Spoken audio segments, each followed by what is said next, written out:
Segundo domingo de Cuaresma. Tiempo de Cuaresma.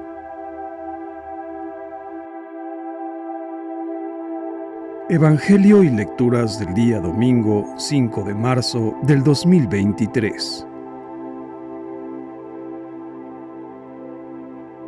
Lectura del libro del Génesis.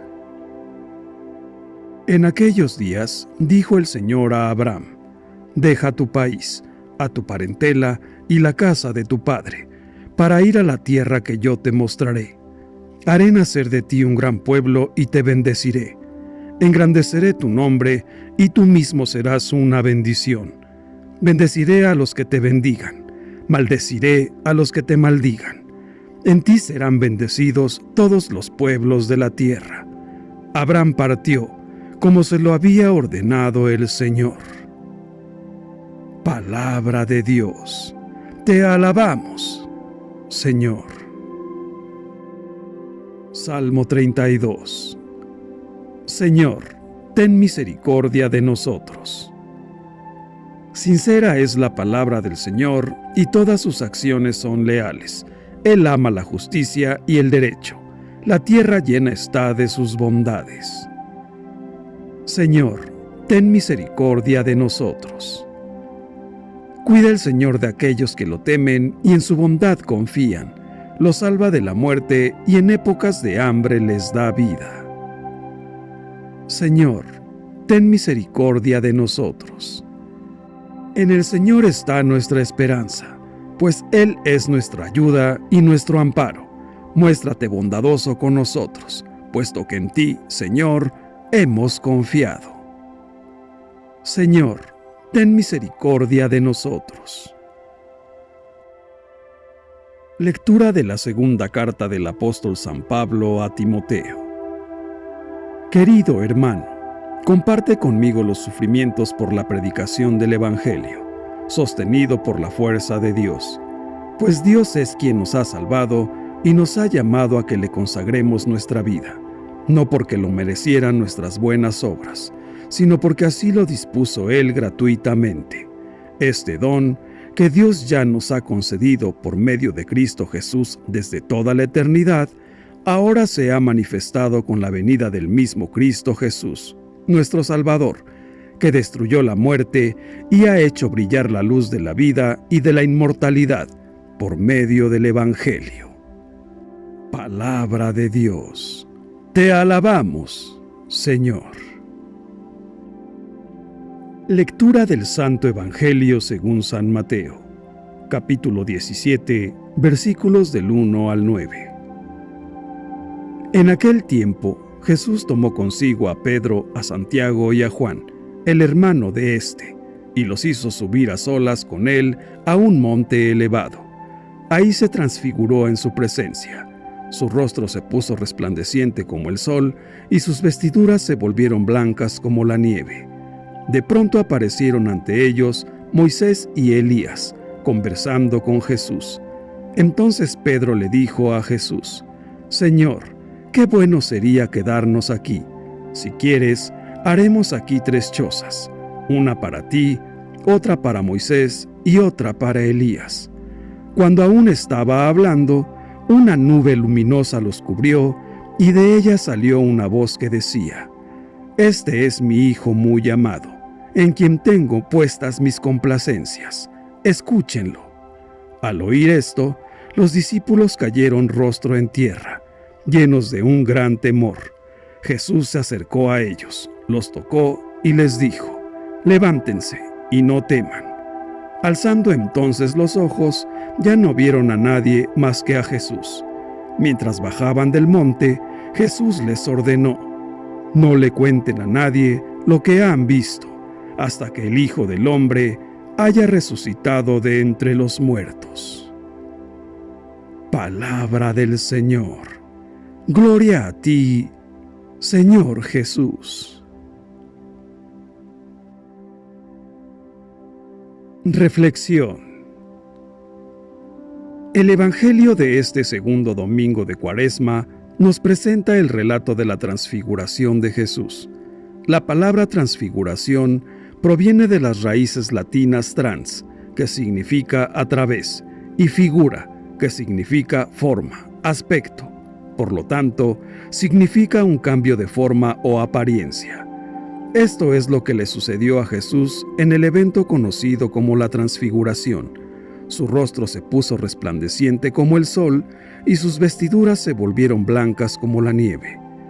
Jesús lleva a Pedro, Santiago y Juan con él y sube a un monte alto, símbolo de la cercanía a Dios, para abrirles a una comprensión más completa del misterio de su persona, que debe sufrir, morir y luego resucitar. De hecho, Jesús había comenzado a hablarles sobre el sufrimiento, la muerte y la resurrección que le esperaba, pero no podían aceptar esa perspectiva. Por eso, al llegar a la cima del monte, Jesús se sumergió en la oración y se transfiguró ante los 3 discípulos. A través del maravilloso evento de la transfiguración, los 3 discípulos están llamados a reconocer en Jesús al Hijo de Dios resplandeciente de gloria. De este modo, avanzan en el conocimiento de su Maestro, dándose cuenta de que el aspecto humano no expresa toda su realidad. A sus ojos se revela la dimensión sobrenatural y divina de Jesús, y desde arriba resuena una voz que dice: «Este es mi Hijo muy amado, en quien tengo puestas mis complacencias. Escúchenlo». Es el Padre Celestial quien confirma la investidura, la toma de posesión de ciertos cargos o dignidades de Jesús, ya hecha el día de su bautismo en el Jordán, e invita a los discípulos a escucharlo y seguirlo. Hay que destacar que, en medio del grupo de los 12, Jesús elige llevarse a Pedro, Santiago y Juan, con él al monte. Les reservó el privilegio de ser testigos de la transfiguración. ¿Pero por qué elige a los 3? ¿Será porque son los más santos? No. Sin embargo, Pedro, a la hora de la prueba, lo negará, y los 2 hermanos, Santiago y Juan, pedirán ser los primeros en entrar a su reino. Jesús, no obstante, no elige según nuestro criterio, sino según su plan de amor. El amor de Jesús no tiene medida. Jesús es amor, y Él elige con ese plan de amor. Es una elección gratuita e incondicional, una iniciativa libre, una amistad divina que no pide nada a cambio. Y así como llamó a esos 3 discípulos, también hoy llama a algunos a estar cerca de Él, para poder dar testimonio. Ser testigos de Jesús es un don que no hemos merecido porque nos sentimos inadecuados, pero no podemos echarnos atrás con la excusa de nuestra incapacidad. No hemos estado en el monte Tabor, no hemos visto con nuestros propios ojos el rostro de Jesús brillando como el sol.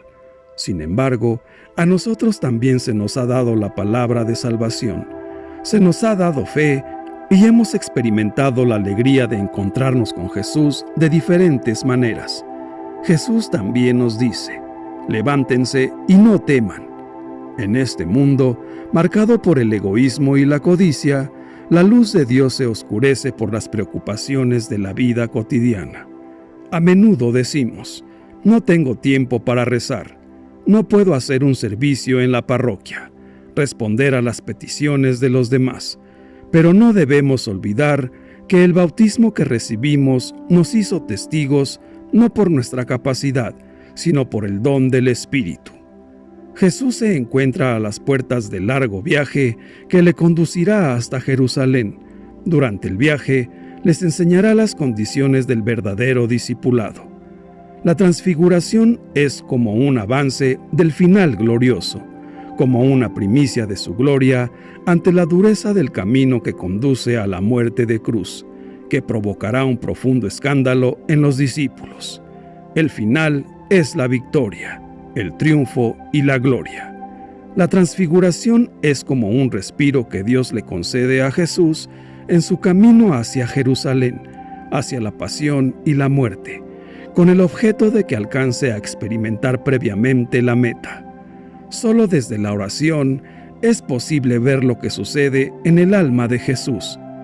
Este coloquio que Jesús mantiene con los personajes del Antiguo Testamento, Moisés y Elías, representan la ley y los profetas, y con ellos se entabla un diálogo en profundidad sobre su partida, sobre su éxodo, sobre su futuro, en definitiva, sobre su muerte. La transfiguración, pues, quiere ser una preparación para la hora tan decisiva que le espera a Jesús. Los discípulos más conocidos acompañan a Jesús en este momento, como sucederá también en el relato de Getsemaní, en el momento de la pasión. Pero tanto aquí como allí, el verdadero protagonista es Jesús, porque es Él quien afronta las consecuencias de su vida y del Evangelio que ha predicado. Dos personajes, Moisés y Elías, que subieron cada uno en su momento al Sinaí para encontrarse con Dios, ahora se hacen testigos de esta experiencia. Moisés y Elías, que hablaban con Jesús, que aparecieron con gloria, hablaban de su muerte, que iba a consumar en Jerusalén. Sabemos que Moisés y Elías representan las dos corrientes más fuertes de Israel, la ley en sentido bíblico integral y los profetas. La presencia de estos personajes le da fuerza a la escena, pero no la llenan. En realidad, la escena se llena de contenido con la voz divina de Dios que proclama algo extraordinario. Este es mi Hijo muy amado, en quien tengo puestas mis complacencias. Escúchenlo. Quien está allí es alguien más importante que Moisés y Elías, la ley y los profetas. Y la escena se configura sencillamente con un hombre que ora intensamente a Dios para que no le falten las fuerzas en su partida, en su éxodo, en su ida a Jerusalén. Todo ocurre en un monte que no tiene nombre y que no hay que buscarlo, aunque la tradición posterior le haya designado el Tabor. Estas cosas intensas, espirituales, transformadoras, no pueden ocurrir más que en la otra dimensión humana. Es la dimensión en la que se revela que el Hijo de Dios está allí y que se puede ver. Los discípulos han vivido algo intenso, algo que no se esperaban, pero Jesús, que ha vivido esta experiencia más intensamente que ellos, sabe que debe bajar del monte donde acontece la transfiguración para seguir su camino, para acercarse a los necesitados, para dar de beber a los sedientos y de comer a los hambrientos la palabra de vida. Su partida, su éxodo, no puede ser como le hubiera gustado a Pedro, a sus discípulos, que pretenden quedarse allí instalados. Queda mucho por hacer, y dejar huérfanos a los hombres que no han subido a las alturas espirituales y misteriosas de la transfiguración sería como abandonar su camino de profeta del reino de Dios. Probablemente Jesús vivió e hizo vivir a los suyos experiencias profundas. La de la transfiguración que se describe aquí puede ser una de ellas, pero siempre estuvo muy cerca de las realidades más cotidianas. No obstante, ello le valió para ir vislumbrando, como profeta, que tenía que llegar hasta dar la vida por el reino. Iniciados ya en la Cuaresma, este evangelio nos anuncia la pasión de Jesús. Al final del relato, dice San Mateo, que se encontró Jesús solo. ¿Qué nos viene a decir eso? Moisés y Elías representan, en la historia de la religión de Israel, la ley y los profetas, es decir, toda la historia bíblica. Por otra parte, el monte simboliza el lugar privilegiado para dar culto a Dios, al tiempo que la nube es el símbolo de la presencia de Dios. Pues bien, al final todo esto desaparece y queda Jesús solo. La historia del cristianismo católico es la muestra más patente de lo difícil que es asumir y aceptar que solo Jesús basta. Hay gente que le da más importancia en su vida a la ley, al lugar santo, al templo, al culto religioso, a las imágenes, a los sacerdotes, a tal o cual representación, pero no acabamos de aceptar que lo determinante es que sea Jesús y su Evangelio, Dios el Todopoderoso y el Espíritu Santo la luz y el motor de nuestra vida. Debemos reconocer a Jesús en todo el tiempo que pasaron sus discípulos con Él, pero también debemos reconocerlo en su gloria. Y debemos reconocerlo en su gloria como anticipo de la participación en su resurrección. Debemos reconocernos a nosotros mismos, muchas veces cansados y adormilados, pero aún con sueño, debemos ser capaces de mantenernos expectantes, vigilantes para disfrutar de la presencia de Jesús en cada persona, en los pobres, en aquellos que han sido despojados de su dignidad y nos recuerdan su humanidad. Debemos ser una comunidad católica que sabe escuchar cada domingo el relato evangélico de Jesús en actitud de conversión. Esa comunidad que desde ya debe comenzar a transformarse y seguir los preceptos de Dios. Como comunidad, como iglesia, debemos recuperar la experiencia de reconocer a Jesús y vivir conforme a su palabra. 3 de los 4 evangelistas nos recuerdan el relato de la transfiguración. Tenemos que sentirnos atraídos por Jesús, al igual que los primeros cristianos se sintieron atraídos por Él y le siguieron. En esta Cuaresma, estemos atentos. Escuchemos con ánimo de cambiar, de parecernos cada día un poquito más a Jesús.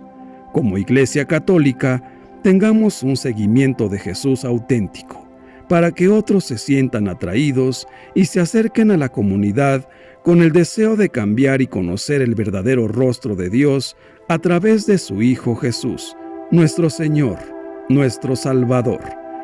Tarde o temprano, todos corremos el riesgo de instalarnos en la vida buscando el refugio cómodo que nos permita vivir tranquilos, sin sobresaltos ni preocupaciones excesivas, renunciando a cualquier otra aspiración, logrando ya un cierto éxito profesional, encauzada la familia y asegurado de alguna manera el porvenir.